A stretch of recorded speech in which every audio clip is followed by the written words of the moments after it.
Welcome to the Week in Politics. I'm Caroline Fisher, Assistant Professor of Journalism at the University of Canberra. Hi Michelle. Hi Caroline. So this week Labor proposed negotiations for a new bipartisan agreement for energy policy, and then we saw troops being called in to help with coronavirus outbreaks in Victoria. Unrelated. Unrelated. Let's start with the coronavirus.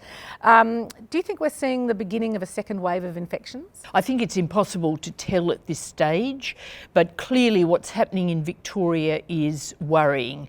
Infections have been ticking up during the week and there seems to be community transmission, and it is changing the debate. You'll remember how Gladys Berejiklian has been saying the Queenslanders should open their border. This week her message was, even though the Victorian-New South Wales border has been open all through, please don't come from Melbourne. Please don't go to Melbourne. So we are seeing a lot more concern, and I think that we're at a new tipping point. We may tip over into another wave, or if these cases can be controlled, we may stay where we are, which is with a good level of suppression of the virus. Okay, so despite the outbreaks though, the Prime Minister Scott Morrison is very keen to see things return to business as usual.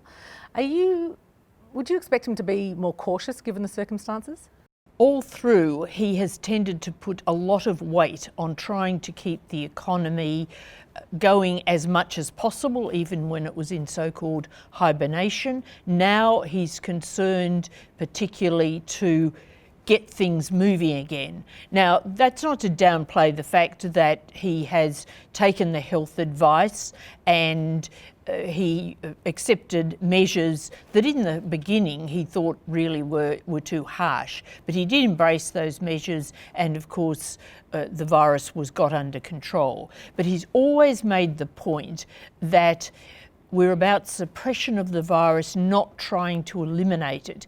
And this week, again, he said that now things are under control, or relatively so, we need to learn to live with the virus. So that's his stand at the moment. But of course, if things did get worse, then I think he'd have to adjust his position. But he's just hoping that the containment measures will prove to be adequate. Qantas announced 6,000 jobs would be cut in relation to the negative impact of COVID-19. Did they go too early? Should they have waited for the government's response for the aviation industry? Well, what Alan Joyce has said is that their employees wanted certainty. They wanted to know the way forward. Obviously, Qantas is going to be very badly hit, not just in the short term, now when it is being hit, but in the longer term, because it's going to be a long time before international borders open, and it's even going to be quite a while before domestic travel winds up again to anything near the level it was. So it's a fine judgment. They've taken a decision which is obviously based on their reading of the situation and commercial factors. Okay, so this week Opposition Leader Anthony Albanese has proposed negotiations to develop a bipartisan agreement for a new energy policy framework to combat climate change and create some more certainty for industry. How's the government responded to that? Angus Taylor, the Energy Minister, seemed to rule it out, and Labor thinks it has ruled out negotiations.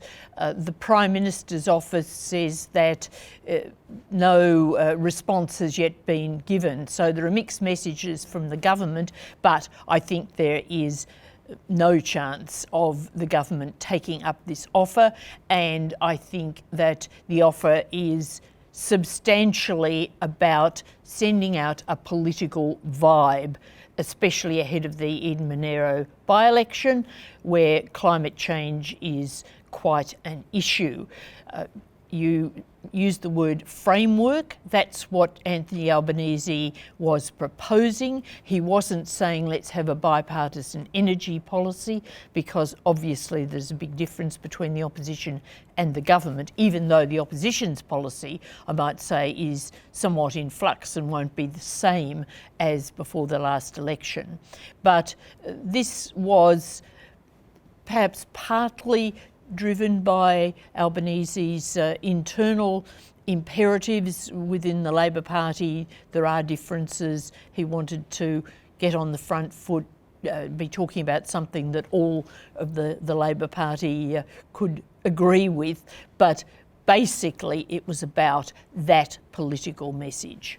Right, because I have been wondering, was it a genuine offer of bipartisanship, or was it really an attempt at a wedge? You know, I think it's particularly the wedge, and when opposition leaders write letters to prime ministers and those letters are released at the same time to the media, there's usually a lot of politics involved. this week we also saw an investigation that was commissioned by the High Court come to light about allegations of sexual harassment by the former High Court Judge Dyson Heydon. Why has it taken so long to come to light, do you think? Well, I think that probably goes to the whole culture of the legal profession, because these allegations concerned half a dozen, a lot, of High Court associates. They were upheld in this independent investigation, and the Chief Justice has apologised to these women. But we've also heard since, at the time, because there was a separate investigation by the Sydney Morning Herald, of a whole lot of other allegations. So therefore, Dyson Heydon's conduct had been talked about widely for a very long time in very wide circles. And it is extraordinary that it hadn't come to public light and to public account before this.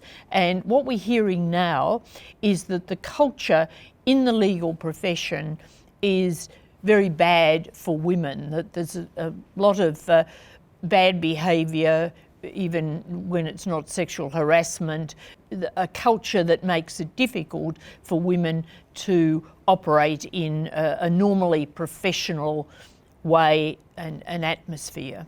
Do you think now that the High Court is led by a woman, that is one of the reasons why this has finally been looked into and come to light? I think that's probably true. Of course, we'll never be absolutely sure, but these allegations apparently were known to some in court circles beforehand, and nothing was previously done. And certainly the present Chief Justice has taken a very strong public line. So I think that was quite important. Lastly, the Eden-Monaro by-election is, only a week away. How's the campaign going? Well, people are still not too sure about predicting the result. We had some University of Canberra research finalised and come out this week, and that was focus group work, and we have to put in a qualification that that's not, of course, predictive of a result, but the people involved in that focus group thought it would be a close contest. I think one interesting thing is that we're seeing a very high level of applications for postal votes, and Labor particularly active in that area.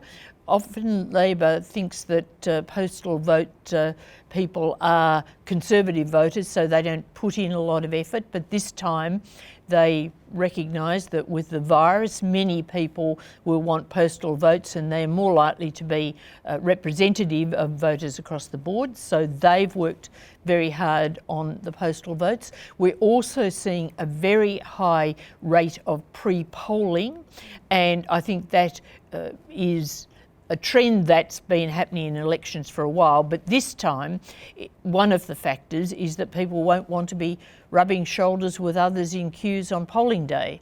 So it's an interesting campaign. Both leaders, the Prime Minister, opposition leader, are active in it now, and the government was throwing out quite a lot of money during the week to try and attract voters. Any thoughts about the impact that some of the sort of the dirty tricks and the misinformation campaigns might be having on voter sentiment? I think that's hard to judge. It's hard to judge even the extent to which that's going on. It's always a bit under the radar, but there is not evidence at the moment of an impact. Okay. Well, thanks, Michelle, and we'll have the result to talk about soon. Thanks, Caroline.